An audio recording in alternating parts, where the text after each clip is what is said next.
kultūra augs agrokaķiniekos. Es teiktu, ka ir diezgan izaicinoši. Baidos no tās baltās puvis, tāpēc šogad izvēlējos jauno fungicīdu, Revidas.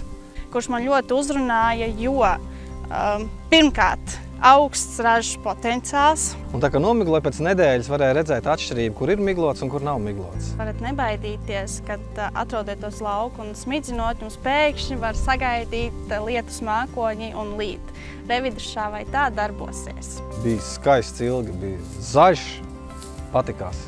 Izmaksas salīdzinoši zemas. Visticamāk arī nākamgad izvēlēšos atkal Revidas, jo rezultāts patikās. Es esmu priecīga, ka esmu izvēlējusies Revidas.